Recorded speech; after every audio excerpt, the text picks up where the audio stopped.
Welcome to you all, and I'm so glad you're here. Thank you for coming, virtually that is. I know you're all in your own comfortable place, and so I'll try to be quite vivacious so you don't fall asleep in your most comfortable chair. My name is Bob Worth. I'm the music director of Sonoma Bach Lo these many years, and tonight's presentation is called The World of Luther's Chorales. Martin Luther, as many people know, was the founder of the Lutheran Church, and pretty much around 1525, 24, 25, the Lutheran Church was a hotbed in many ways, and specifically for our purposes, a hotbed of music. Luther decided that he wanted music to be basic to the service and also just to Lutheran life. And he was a musician himself, played several instruments, and he sang, and he took a very, very active role in creating a new repertoire for the church. And when I say new, you have to qualify that because actually many of the pieces that are attributed to Luther are reworkings of earlier music.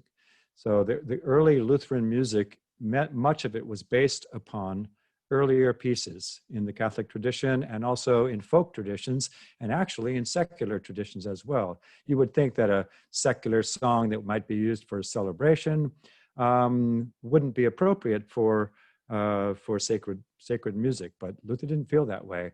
In fact, he used it as a evangelical tool.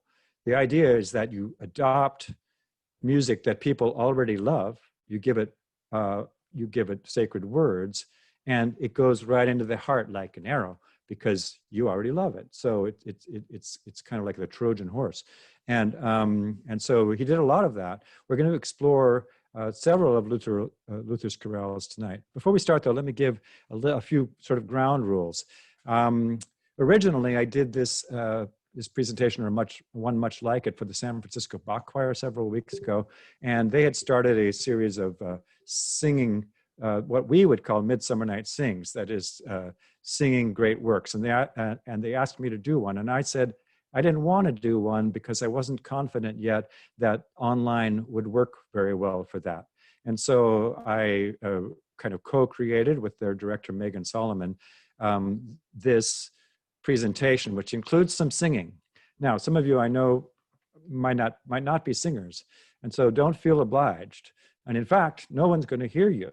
And this is one of the reasons why I was hesitant about doing the standard kind of y'all come and sing a great work, the Brahms Requiem or the B minor Mass or something like that.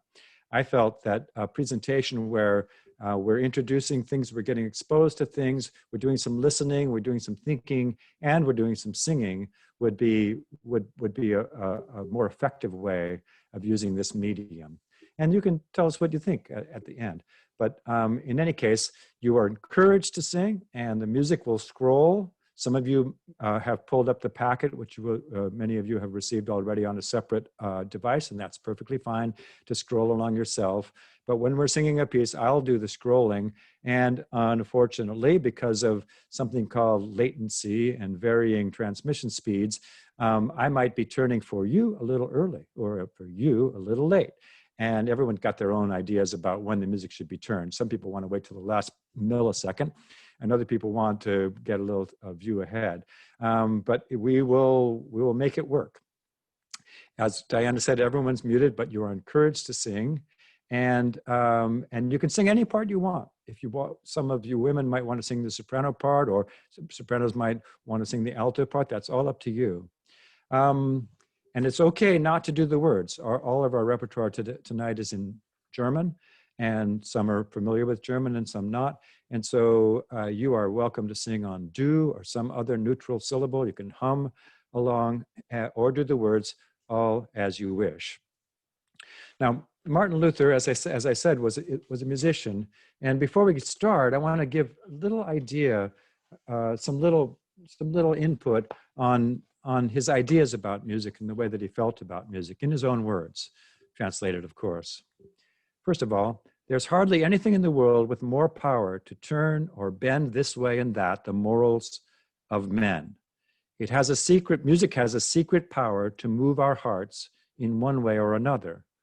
Wherefore, we must be the more diligent in ruling it in such a manner that it may be useful to us and in no way pernicious. So music has a power, and it's a power that must be used responsibly. Here's another quote. Music is an outstanding gift of God and next to theology.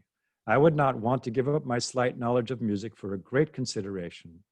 And young people should be taught this art, for it makes fine, skillful people. And to that I say, amen. Now, I've just recently discovered a couple of new quotes that I actually hadn't seen before. It's from a recording by a group called the Playfords. And the Playfords are an instrumental group, although they have, in this case, a singer who works with them. And it's called Luther tanzt, which means Luther dances. And it is the verb dances, actually, as Luther is dancing. And I love it. It's mostly instrumental, some vocals, and it explores this prehistory that I mentioned. So many of these songs have roots back in previous music, including secular music. Here's a quote I happen to love. 1534, to an organist friend, Luther wrote, "Strike the keys with a will and sing along with the music until your sad thoughts pass." And I think that's particularly apt at this time. It's good for us all to remain involved in music. If you're not a practicing musician, then listen to something that you really care about, that you really love. And it has a magic for sure. And then this is nice. After he had written some songs, he was criticizing a congregation that he had observed. Songs have been written and sung for you so that you may sing them here at church and at home. And yet you sit there like chumps. Now, that's not a criticism of anyone who decides not to sing tonight, of course, because tonight is a special circumstance. And finally, our sort of signature quote, and a quote that applies to choirs. Sonoma Bach, of course, is all about choirs as well as instruments. How strange and wonderful it is that one voice sings a simple, unpretentious tune, while 3, 4, or 5 other voices are also sung. These play and they sway in joyful exuberance around the tune, and with ever-varying art and tuneful sound, wondrously adorn and beautify it, and in a celestial roundelay meet in friendly caress and lovely embrace. And that's the best description of polyphony, what it really feels like to be inside polyphony that I've ever read. And I think many of you are smiling because you know what it's like to be part of that dance. And it's like nothing else on earth. To me, it feels like it might feel to be one of a school of dolphins. And they move in concert, but then one leaps and another leaps and they go back and forth. Margaret and I got a chance to swim with a group of spinner dolphins who happened to be coming by a bay when we were on the island of Lanai. And Margaret just disappeared. She ran from the coffee table to the ocean and started to swim out. And I was like, Margaret. And I went and got some goggles and they came back and swam out. And there they were all around us. And it's kind of disconcerting because they come at you. They're much bigger than you think. And they have fins.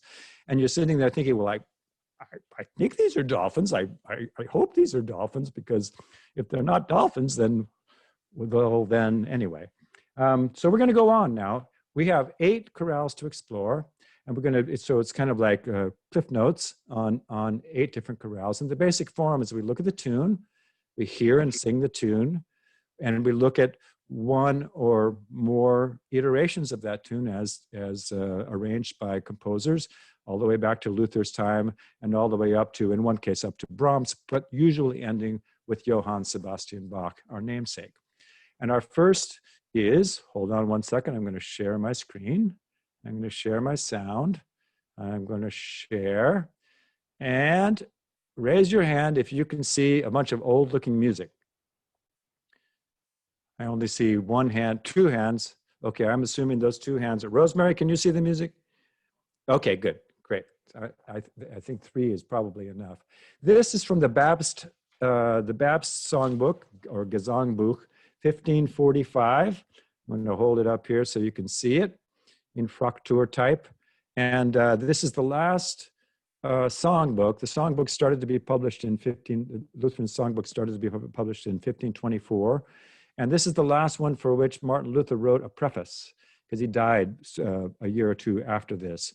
And it's quite, as you can see from this page, but we're also going to see the beautiful woodcut illustrations as well. It's quite beautifully put together. It's probably one of the most, it is one of the most elegant of the Lutheran songbooks. Over my shoulder, you can see a bookshelf. And on that bookshelf are a number of facsimiles of these songbooks, because it's really interesting to explore them in their original form. And so you can see, just we won't look in detail at them, but you can see over here is, this is song number 3, a song of praise for the birth of our Lord Jesus Christ by Dr. Martin Luther. Gelobet seist du, Jesu Christ, dass du Mensch geboren bist. And this is written, of course, in old notation called square note notation. It is not as old as chant notation because it does include rhythmic notation, but it's somewhat different than our modern rhythm. These are rests, these little below the staff and above the staff, those are rests, a whole and a half rest, just like they are now, except they look different. And these are half notes and whole notes. But I'm not going to make you read from that.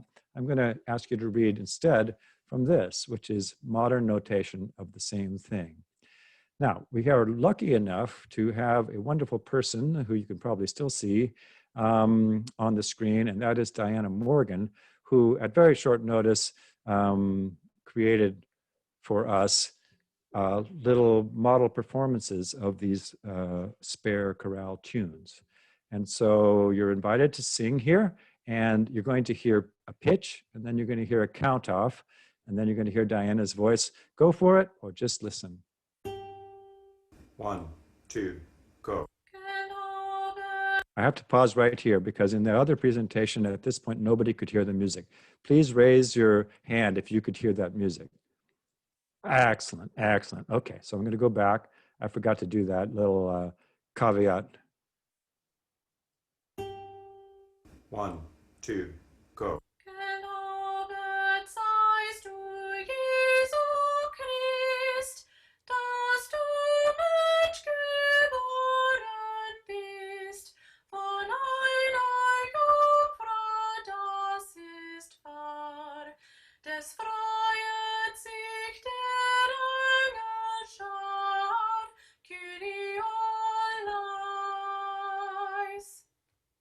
A beautiful, straightforward, kind of squarely constructed song in balanced phrases, simple rhyme scheme, A, A, B, B.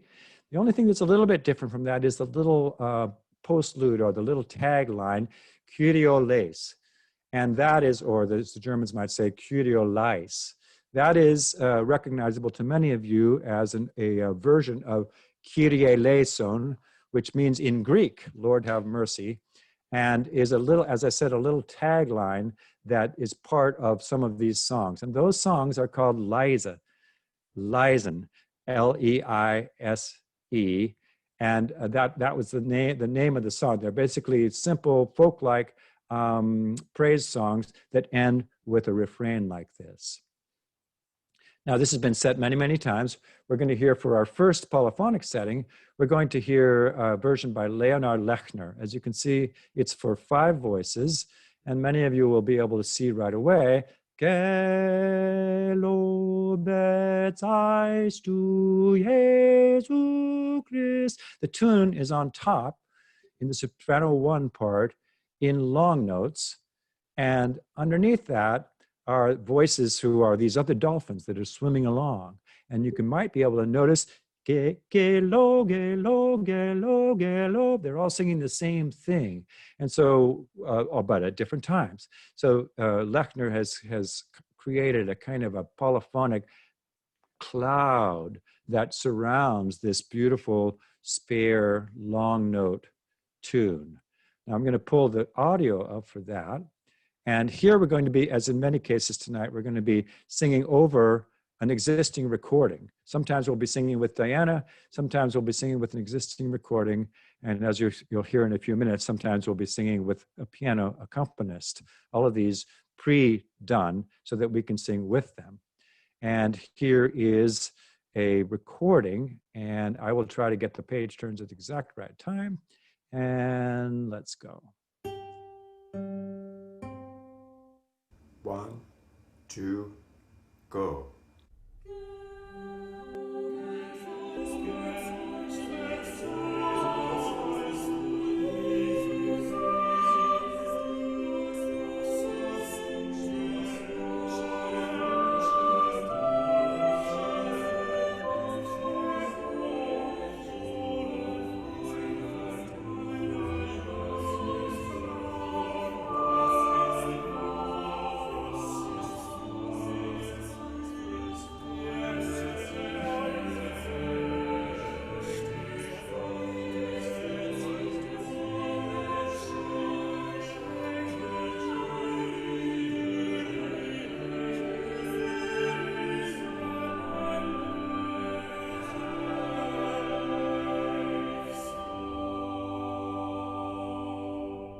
Remember Martin Luther's description? These voices play and sway in joyful exuberance around the tune with ever-varying art and tuneful sound.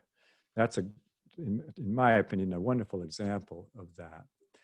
And now we're going to hear and sing, for those of you who want to, one of Bach's arrangements. As many of you know, Bach wrote many chorale cantatas. Those are cantatas that were based on a single chorale. And in the 1724, 1725 season, almost all of his cantatas were chorale cantatas. This is one of those, Cantata 91. And the first, in chorale cantatas, the first movement is always a large scale movement, an elaboration on the chorale. And then the chorale tune may or may not appear in the middle movements, but the middle movement's text is based on the chorale verses. And then it almost always closes with a 4-part, what we call a Bach chorale. And so here we have, and this is Steve Bailey, the wonderful accompanist for the San Francisco Bach Choir, who created these for that presentation that I mentioned earlier.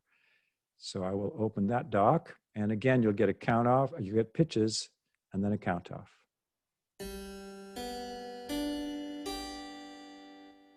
One, two, three.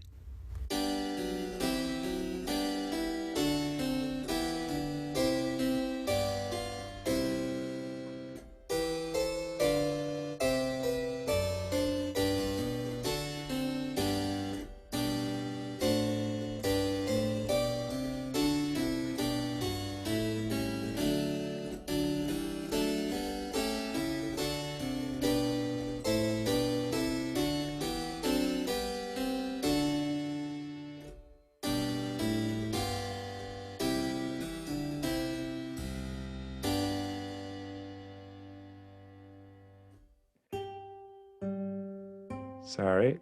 I want to point out here something you might have already noticed. The Lechner piece was a couple of hundred years earlier than the Bach piece. And yet the Lechner piece seemed much more complex, at least in terms of polyphony, of actual independent voices.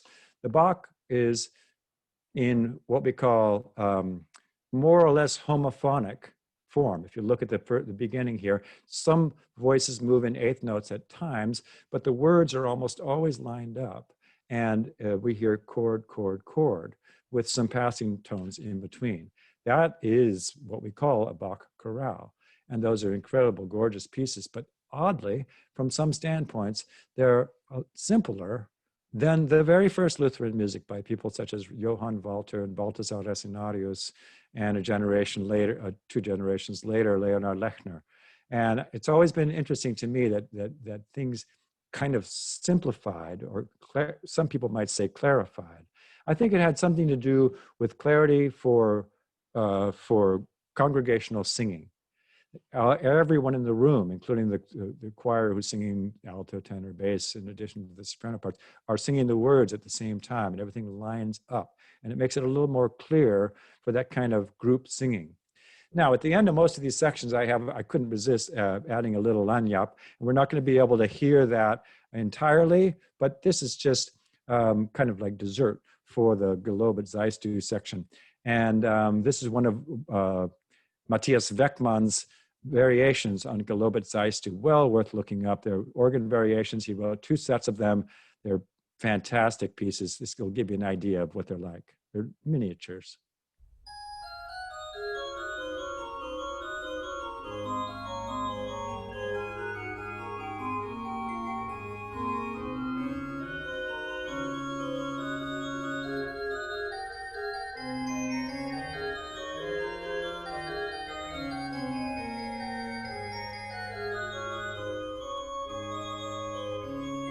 Matthias Beckmann was a student of Heinrich Schütz, who ended up in Hamburg.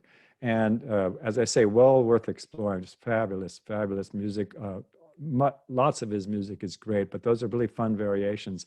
If it was your introduction to Beckmann, that would be a good one. We're going to go on now to the second chorale, which is entitled Mit Fried und Freud ich fahr dahin. This is for what's sometimes called Candlemas, sometimes called the Purification of the Virgin. It's a church feast that begins on February 2nd, the moment at which Mary was to bring the Christ child into the temple, 40 days after the child's birth. And here you have the first of these woodcuts that we're going to see. And then the days of her purification after the law approached. And she came to Jerusalem and came into the temple. And this is the scene. You can see the child Jesus here. And the old man Simeon, who's been waiting in the temple, he's been told that he won't be able to die and see his Lord until he has seen his Lord, that is to say, the child Jesus. And he recognizes this child. It's just a baby, maybe to other people, but he has an inner knowledge, and he holds the child, and in some of the tellings, he holds the child on high, and he says, Lord, now let thy servant depart in peace, according to your word, for my eyes have seen my Savior. And Martin Luther wrote this song. It's a translation of the Nunc Dimittis, which is what I just recited in English, Nunc Dimittis servum tuum. It's what we call a poetic translation. That is to say, it's not an exact word-by-word translation, but it hews very closely, but in poetic form. Mit Fried und Freud ich fahr dahin, in Gottes Wille, getrost ist mir mein Herz und Sinn, sanft und stille. We're going to go now to the modern notation, and we'll hear and sing with a piacere, the lovely Diana. 2, 1, 2, go. Mit Fried und Freude fahr dahin, in Gottes Wille. Getrost ist mir mein Herz und Sinn, sanft und stille.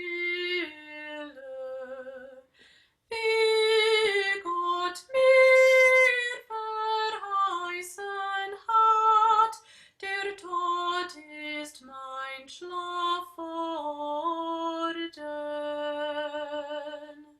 Quite the song.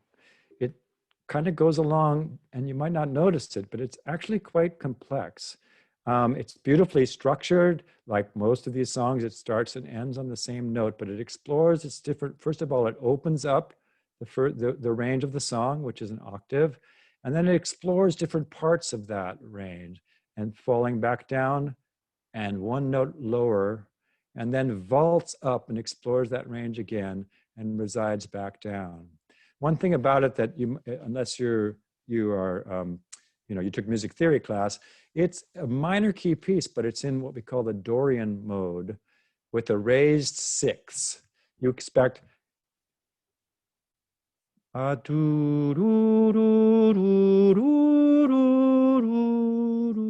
would be what we think of as a minor key, but it's got this piquant special note. The sixth note of the scale is a half step higher than one thinks, and composers love to ornament that and harmonize that in interesting ways. We've got 3 different examples. Here's from Johann Hermann Schein's Cancional, and the Cancional is a collection, a 2-volume collection of Lutheran hymns harmonized. Some of them are like this one, more or less the texture of a Bach chorale with the melody on the top, and others are more complex and more contrapuntal.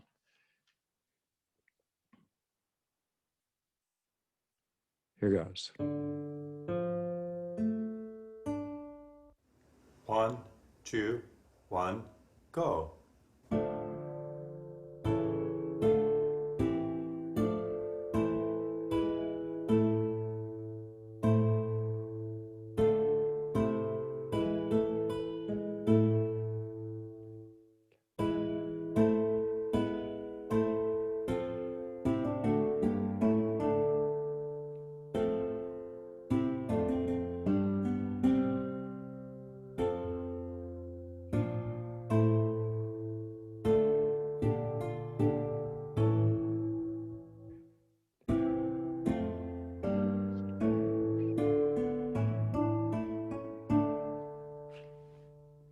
It's wonderful to listen to a piece like that because it's more, as I said, it's more or less homophonic, all the voices singing at the same time in the way that Bach does a couple of hundred years later, 100 years later. But the harmonies are different than we would expect from Bach. And we're going to now hear one of Bach's versions of that same piece. Bach loved that chorale, and he made a chorale cantata out of that one as well. And it's called Mit Frieden und Freude ich fahr dahin. And the first, if this music is enticing to you, you've got to look that one up. I don't have time to play the first movement, but the first movement is absolutely spectacular, and especially and most lovingly on the words sanft und stille, when the tune goes to the bottom of its range. What he does there is truly phenomenal. Here's the Schlusschoral, or the closing chorale, from Bach's Cantata 125, Mit Fried und Freud ich fahr dahin.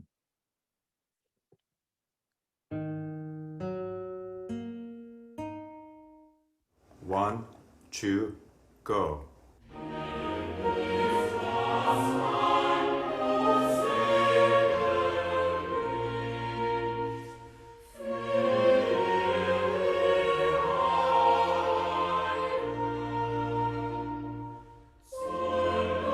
Oops, sorry.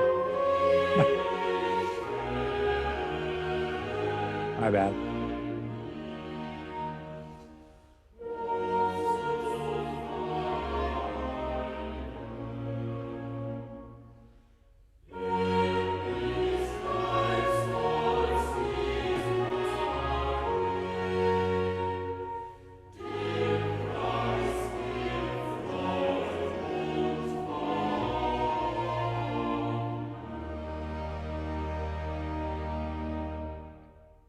Note to self, don't get so into it that you space out. And now we're going to jump forward a surprisingly long period of time to the 19th century.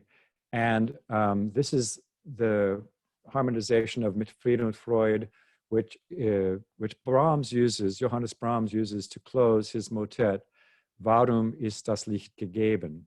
And the motet is, as is the tune itself and the theme of Candlemas, is all about light out of darkness. The motet starts in absolute despair, and it ends with this wonderful piece, which shows such hope and faith in illumination, something surely we all need at this time. The Bach Choir did this piece as part of its November concert in our 2019-20 season.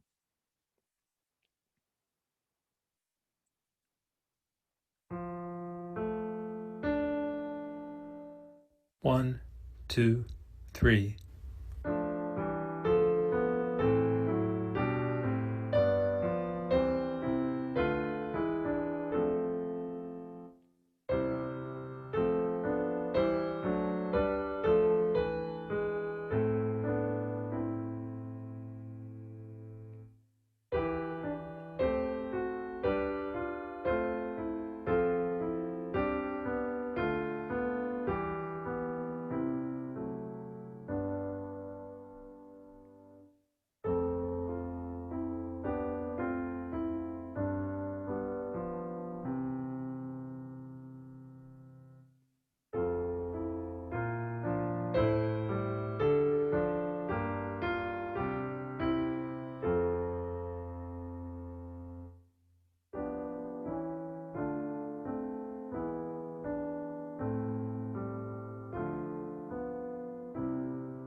Now, of course, that's the Bach texture.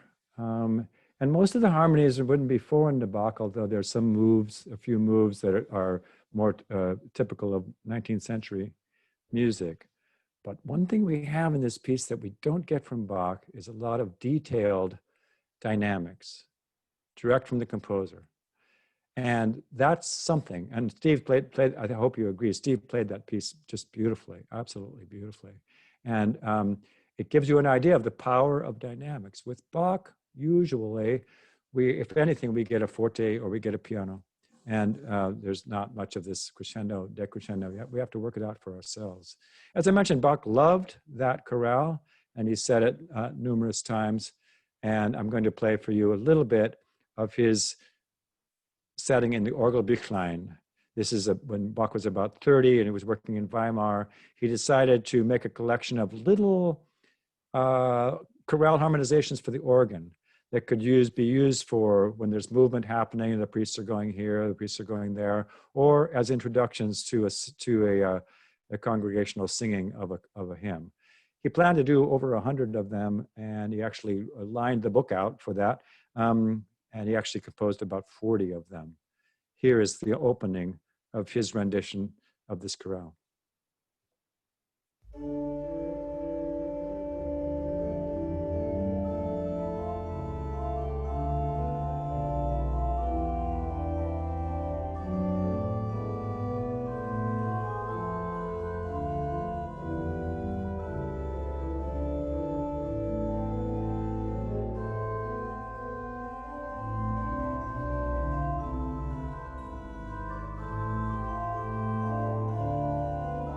If you don't know the Orgelbüchlein, then check it out, because it's kind of a textbook of different ways that you can harmonize. The tune is usually very clear, not always, but usually quite clear as it is there. And often Bach he provides a functional bass line, but he also supplies, as he often does in the Orgelbüchlein, a little dum da da dum da da dum, that little riff that was more or less always going on. It's kind of a continuing texture or matrix within the tune, within which the tune nestles. Now, as another lagniappe for that, I'm going to play a little bit. Some of you will have already been familiar with this CD called Terramo Fino, which is an anagram for Reformation. And it's by a jazz trio called Continuum, a German group, and they clearly love Luther chorales because they made a whole CD based on Luther chorales. And this is very different, and keep your mind and your ears open, and we'll hear a little bit of this.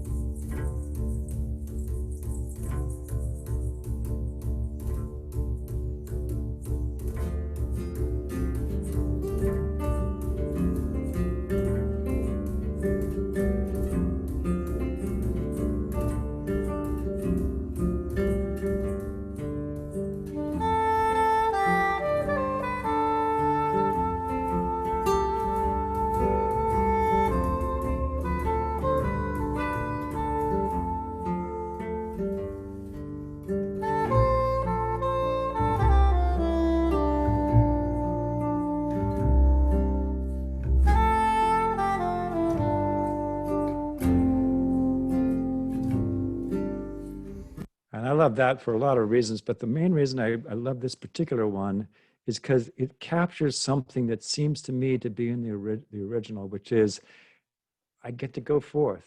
And it reminds me of just kind of trucking along, just walking along, and you're feeling good and all's right with the world. The mood that they capture right there, although very, very different, obviously, from the original context, somehow is consonant with, and even provides new insight into the song and into the words. You'll be hearing a couple more of those, and you can find it on Amazon.com, of course. Now we're going to go on to our third chorale, which is called Christum wir sollen loben schon. Now, this is not exactly a household word or term here. It is a Christmas song, but it's not one that most people are familiar with. It is, here you can see in the woodcut, you can see the nativity, and you can see the little cherubs worshiping the baby there. And here's old Joseph and Mary kneeling, and a couple of shepherds probably out here, and some light over the shoulder. It's quite a lot to express in black and white. This song was based on a chant originally by Martin Luther, adapted a chant. And I'm going to play the chant for you first, and then we'll hear Diana singing the song. Here is the song in modern notation. And here's the chant.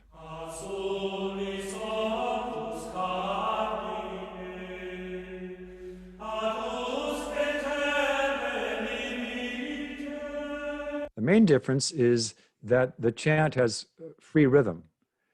And there's notes move fast, most notes move slow, but they're not mathematically related to each other in particular.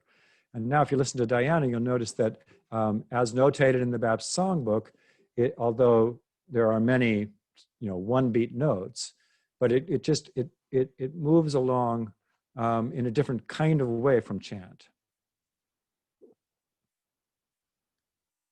Do, 1, 2, go. Gehst du mir sollen loben schon, der reinen Magd Marian Sohn, so weit die Liebe Sonne leucht, und an aller Welt Ende reicht. As with so much chant, it's so beautifully mapped out in the way that it occupies its space.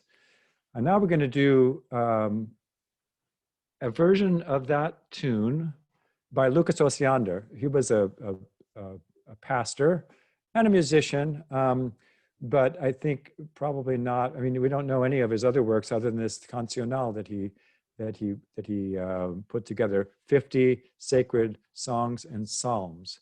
This one is number 2. The cancionals usually start with Advent and or Christmas.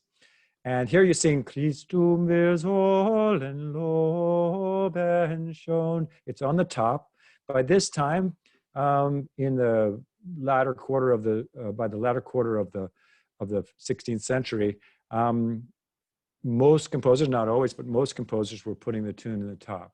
And by the way, the tune being in the tenor, which we're going to hear a few examples of that as we go along, was an early way of doing it, and that came from a style of counterpoint by which anything that was based on a pre-existing song, that song went into the tenor line, not into the soprano line, and everything was built around that. So it's kind of an archaic form. And I think people discovered over the decades of the 16th century that you can encourage singing more effectively if you put the tune in the top voice. And I think people's ability to hear the top voice, you could argue that's just a cultural thing. We're used to it because that's the way we usually hear it. But I think there are also acoustic reasons for being able to hear distinctly a tune when it's in the top voice. That is to say, not in between voices, but the voice on top. And so here is Lucas Osiander's verse. And by the way, one of the reasons I say he wasn't primarily a musician is because the harmonies are very, very simple, almost all root position chords. And, you could almost, I hesitate to say this, but he's been gone a long time, so I suppose I can. You could almost get a computer to do this. It wouldn't be as wonderful, but you, in fact, I'm sure you could get a computer to do this because there are certain choices available, especially if you're using only root position chords. So here's the track for that. Do, do, do. That's me. 1, 2, go.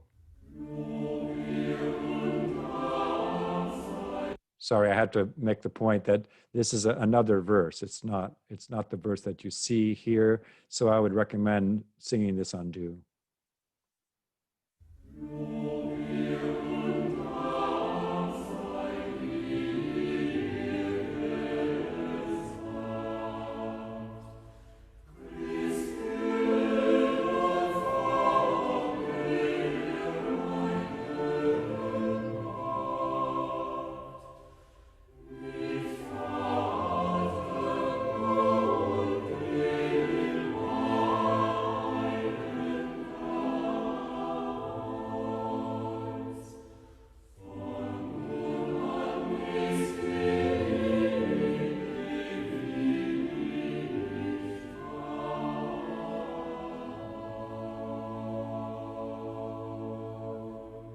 Now, I kind of downplayed that by calling it simple. Simple is not always bad. To me, that's a very beautiful arrangement of that song. It's sparse, you might almost say Spartan, but very, very effective, especially in a church with smells and bells and everything. Now we're going to go along to the final chorale. Oops, I accidentally closed. Oh no. Oh my God. Oh no, I'm going to kill myself. Here we go. Yeah, not so bad. This is Bach wrote a cantata on this one too, and this is his final chorale. No, that's the Mit Fried und Freud. Here we go. There we go. Nope, still not. Sorry, technical difficulties. Here we go. This is from Bach, another wonderful chorale cantata. This is the Schluss chorale from that cantata. Same tune. Obviously, the words are different, but the words are the same as the ones that are on the page. So that makes it a little simpler.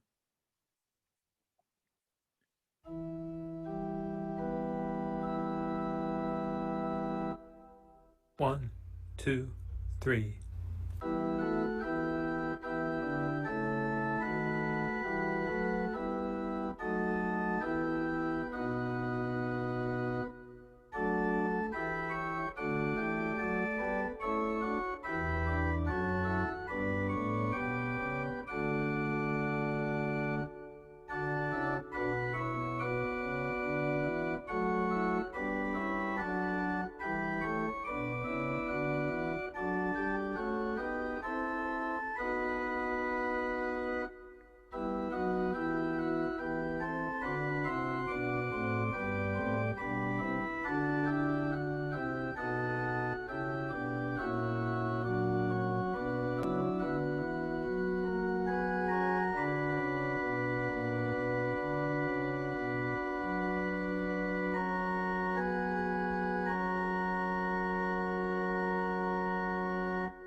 And now we're going to go along to number 4, Komm Gott Schöpfer, Heiliger Geist.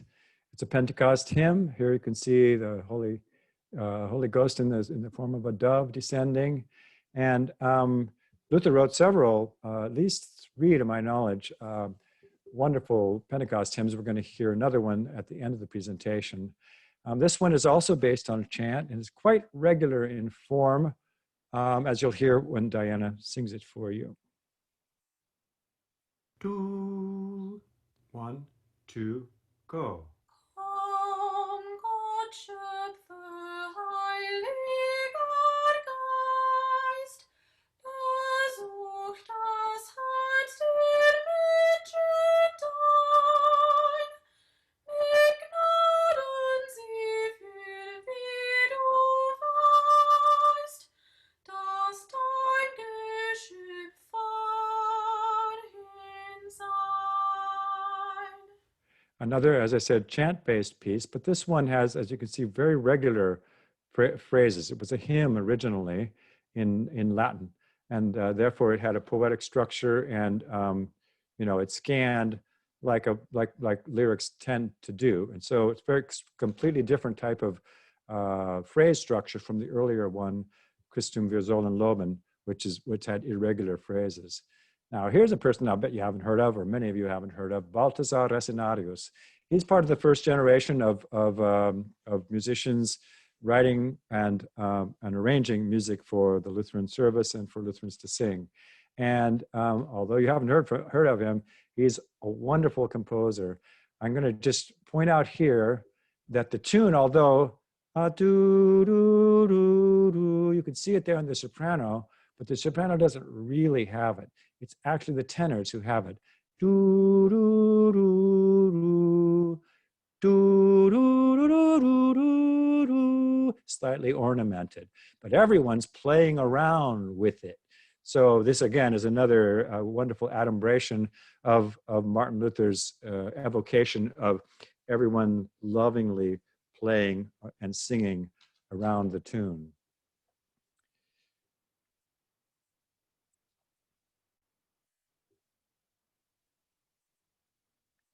Do, do. 1, 2, 1, go. Sind uns heilig,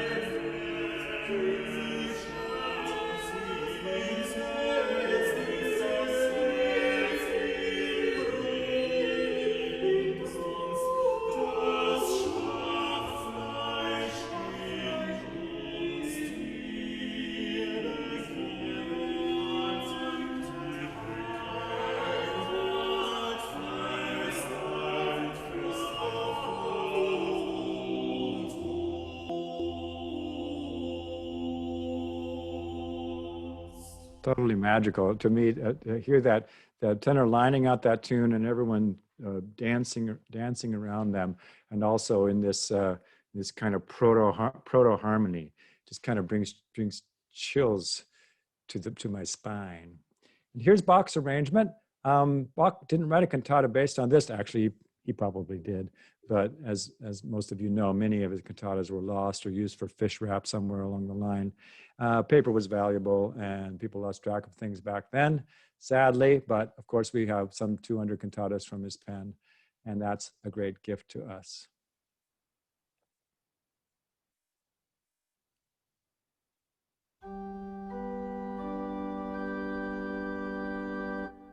One, two, three.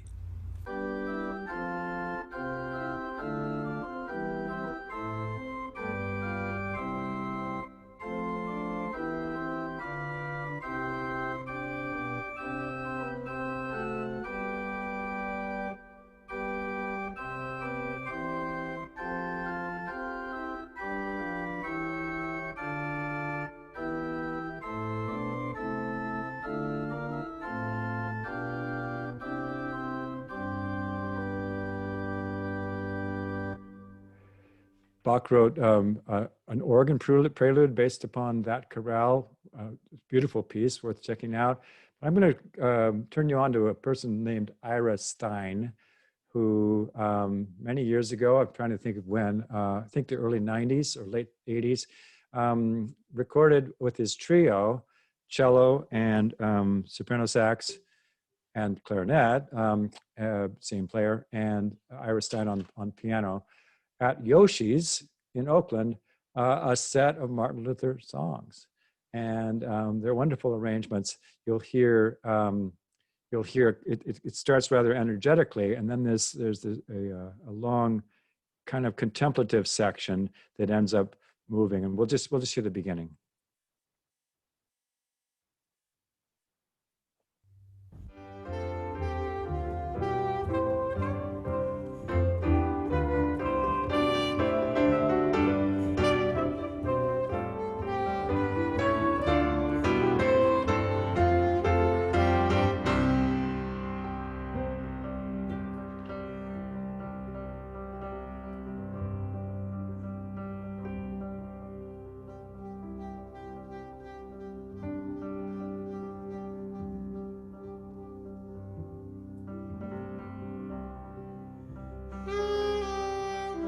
What's wonderful is that the improvs are sometimes they hew to the harmonies of the chorale, and sometimes they don't. The chorale, the opening statement is almost always literally a Bach chorale. That's to say that Ira Stein is playing one of Bach's arrangements of that tune, and the other players are playing along with that. And then the middle sections sometimes follow the harmony and sometimes are more free, but in all cases they seem to me to be somehow, as in with the continuum example that I played, somehow consonant with the mood, a kind of an exploration of what the song is about, the exploration of the Holy Spirit. That might be a little woo-woo, you know, but I was born in California and went to Granola State, so I think I can do that kind of stuff and get away with it. Now we're going to go on to the next chorale, which is Aus tiefer Not schrei ich zu dir, one of the penitential psalms. And as you can see here, it's Psalm 130. In Latin, De profundis clamavi ad te Domine. Out of the depths I cry to you, O Lord. The tune by the Dr. Martin Luther. And here is, of course, it's arrayed on 2 pages. You can see it begins with this descent.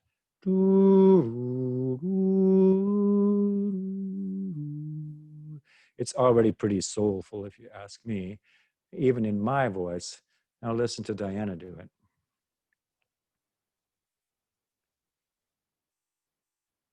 Do. 1, 2, go. Aus tiefer Not schrei ich zu dir, Herr Gott, erhör mein Rufen. Dein gnädig Ohren kehr zu mir, und meiner Bitt siehe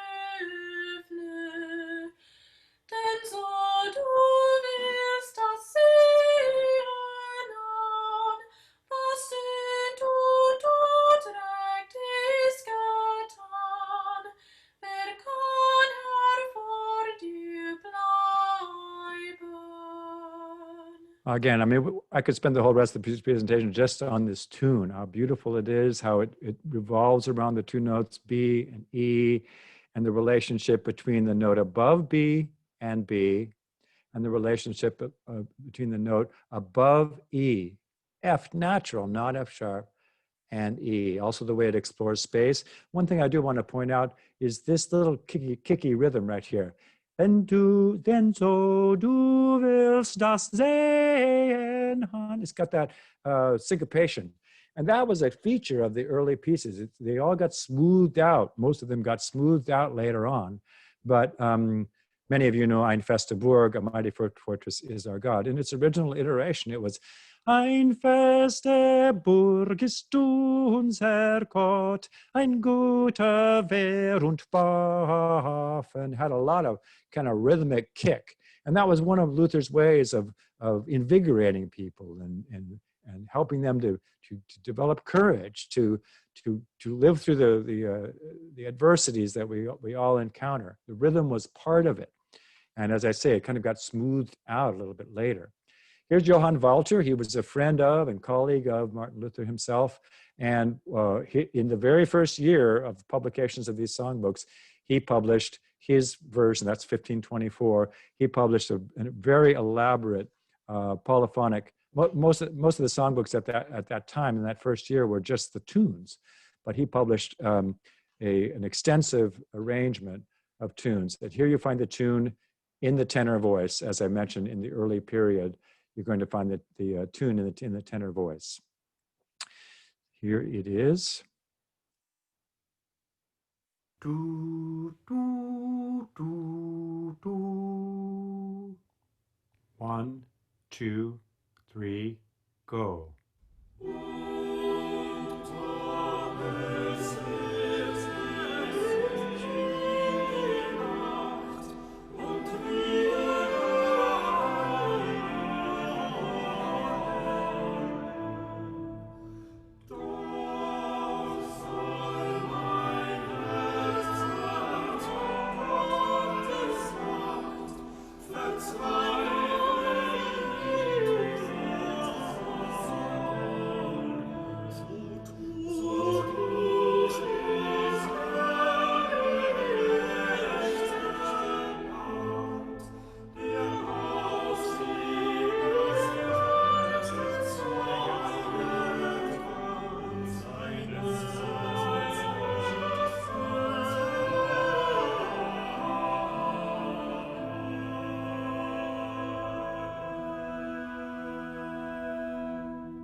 Did you ever hear anything so cool in your life?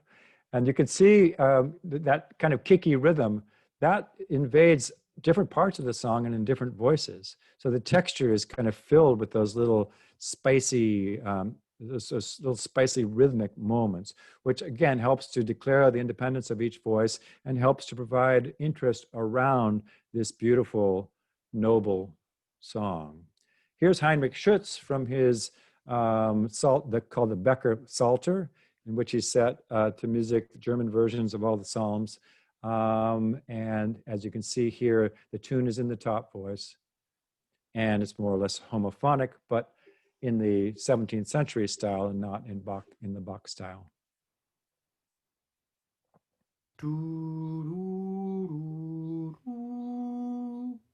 1, 2, 3, go.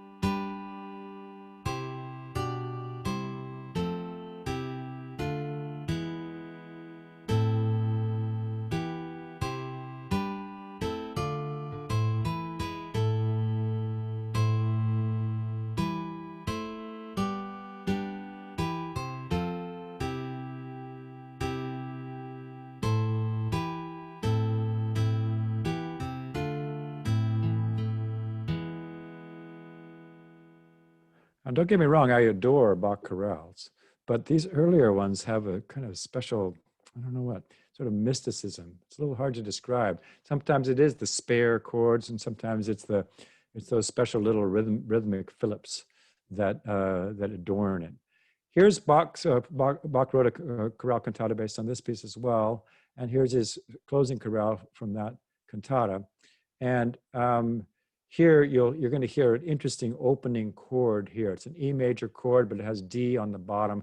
And to really get that, you'd have to hear the recitative that comes just before this and leads into it. There's a relationship there. But all by itself, it sounds really cool, but a little bit, I was going to say asymptomatic, but unidiomatic. Here we go.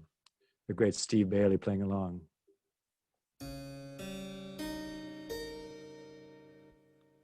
Steve has a lot of instruments in his home. 1, 2, 3, 4.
And following direct on that, a little bit of Continuum's version. This is one of my favorite tracks from the Continuum Teramo Fino album.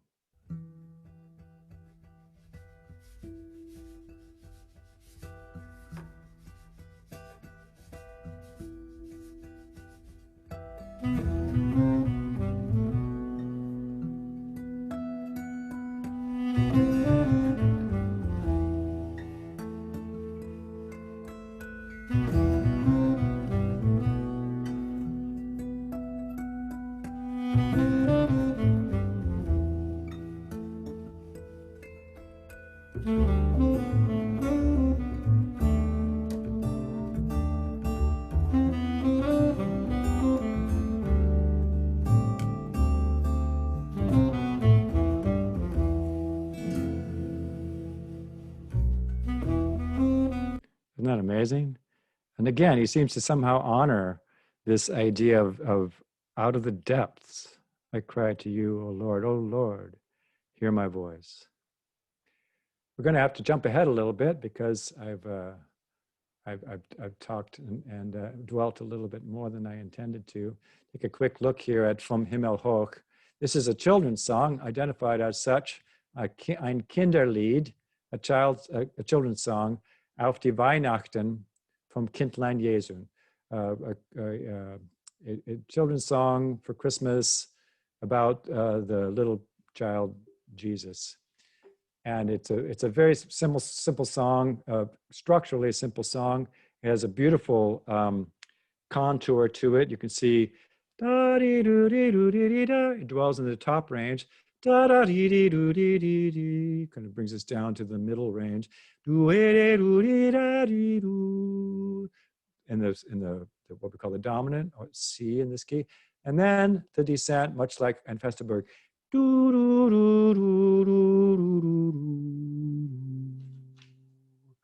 We're going to accelerate just slightly. Well, okay, we got, I might run a few minutes over.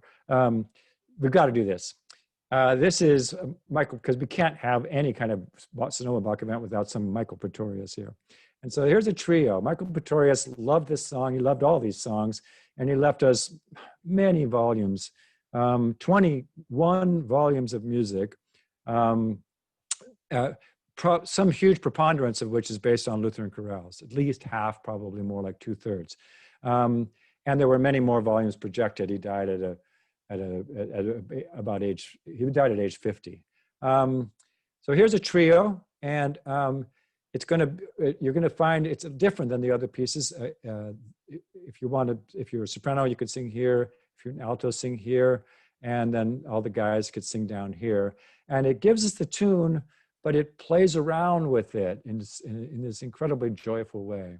We can't miss this. There's no way we can miss this.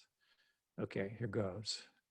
Check it out. If it's a little complex to read, by all means read if you like, but it's fun to listen to as well.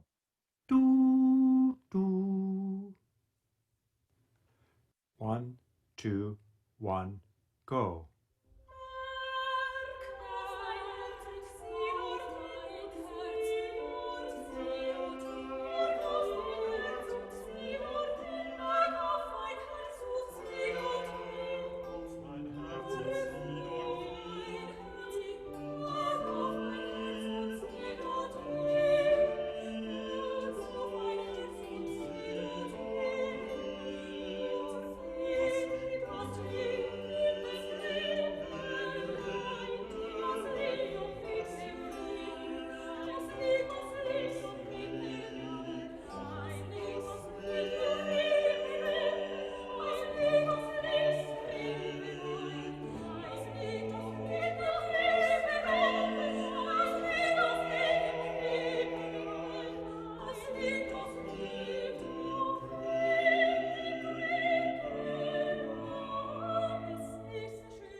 As my dear departed colleague Dale Cutler used to say, that would bring a tear to a glass eye. Here, we can't skip this either. This is from the Christmas Chorale. It's the closing chorale of the first cantata, the cantata that commemorates the birth of Jesus. And the trumpets and drums, which were so ebullient and extroverted in the great opening movement, here are subdued so as not to wake the Christ child.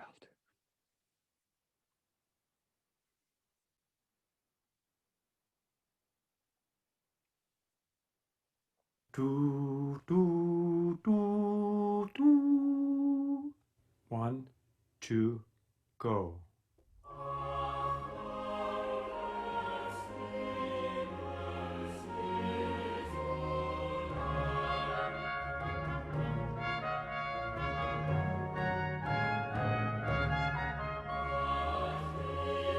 Whoops, sorry.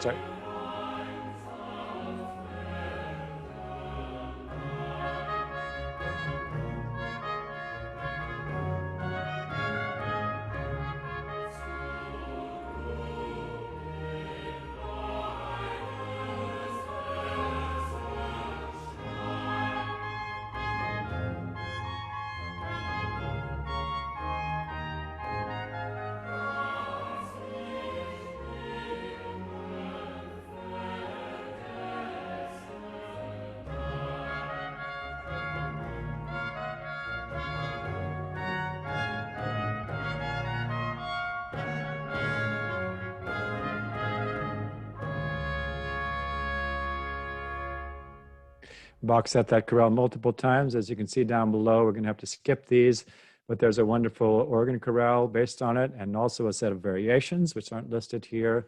And in Bach's, the original version of Bach's Magnificat, which we know in its D major iteration, it was in E flat, and it included several additional songs that were done in Leipzig for the Magnificat at Christmas time.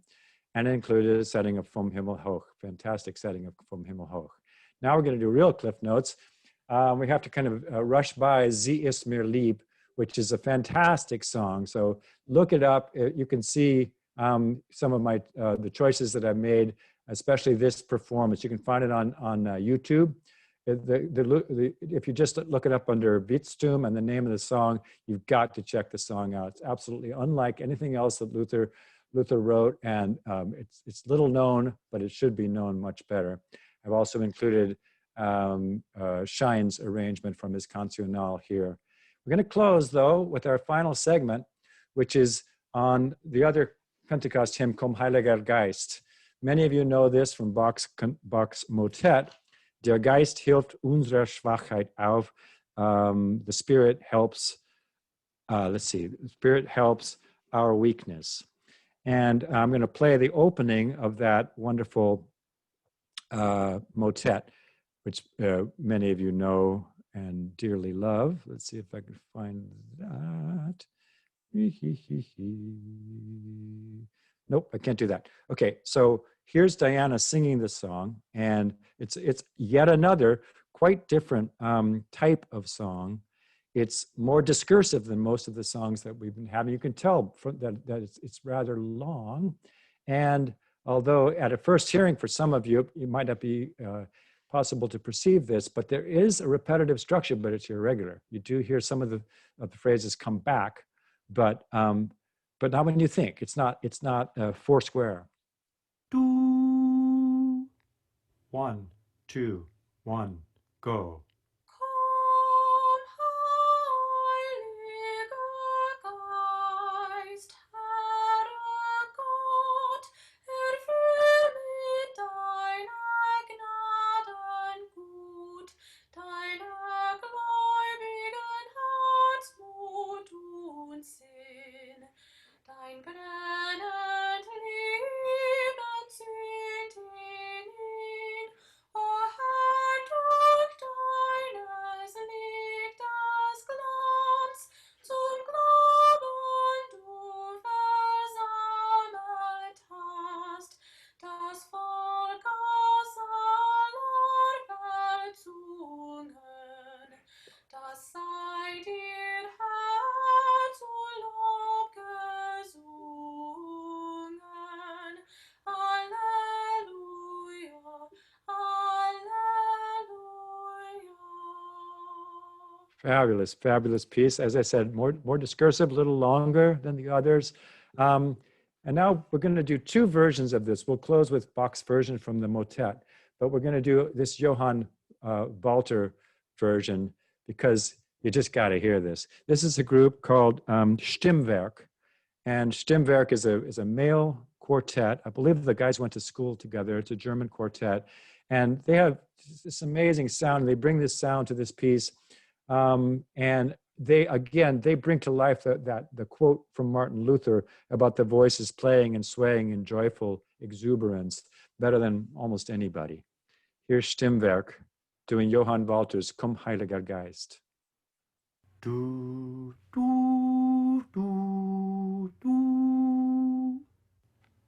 1, 2, 1, go.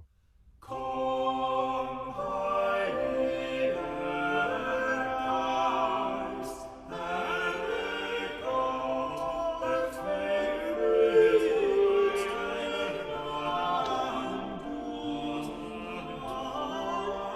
deinen heiligen Herzensmut und Sinn, dein brennend Liebe zieht in ihn, o Herr, durch deines Lichtes Glanz, zum Glauben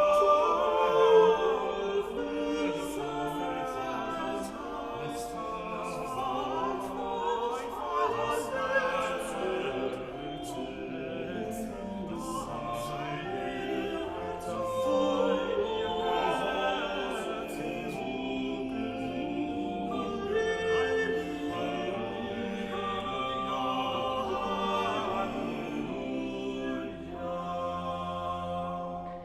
Love it, love it, love it.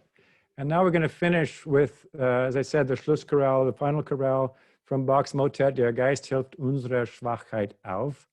And this I put down a little bit. It's in B flat. Bach originally wrote this arrangement in G and transposed it up at the last minute because the motet took a different shape. most of Bach's motets were written for funerals, and there might not have been much time to prepare for this. And it's fantastic in B flat in that spot. It gives it a kind of an intensity. But here we have it in G, or you're going to be hearing it in the key of B flat. And back in January, I did Sadie asked me to do, the music director up at the Unitarian Church asked me to do a guest. She had to be out of town to do a guest stint as choir director for one Sunday. And I decided to do this piece, and it seemed appropriate to do a translation. And so I made a singing translation of the piece, which was really an interesting exercise. As most of you know, a singing translation is not at all the same as a word-by-word translation. And by the way, you can study Martin Luther for the ones where he translated from Latin, and really get a clear idea of what's entailed with that. But anyway, I hope you'll all sing along, or at least listen along with this very last example. But here's the translation. You holy fire, comfort true, grant us the will your work to do, and in your service e'er remain. Let hardship turn us not aside. Now by your power prepare each heart, and to our weakness strength impart, so that bravely here we may contend through death and life, to you our light ascend. Hallelujah, hallelujah.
Oh, what a journey. Thank you so much for being here for this journey. And it's really a pleasure always to work with this material and to see your faces out there. And even though this isn't exactly what we normally do, it's a piece of it. And I'm really delighted to have the chance to be here with you all.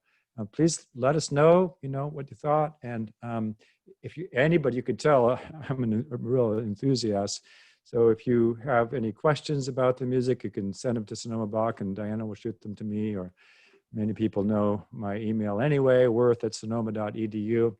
And talk about it, listen to it. If you want to know more, if you want some leads on how to further explore, if you want me to lend you a couple of cancionals, I'm happy to do anything I can, because I'm an evangelist for the music is really what it's all about.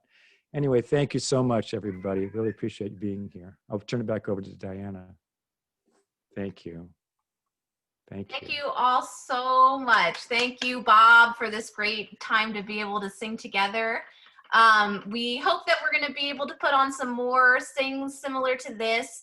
And just to let you all know, this recording and the music will be available on our website going forward forever. So if you just visit us at sonomabach.org, you can find this as well as 5 other Bach Talks, 14 Choir Loft podcasts, our weekly Madrigal Mondays, Chorale Wednesdays, Motet Fridays. So we're busy at sonomabach.org. So I hope that you'll join us for some of our other programming. So thank you all for being here tonight, and I hope to see you soon. Thank you.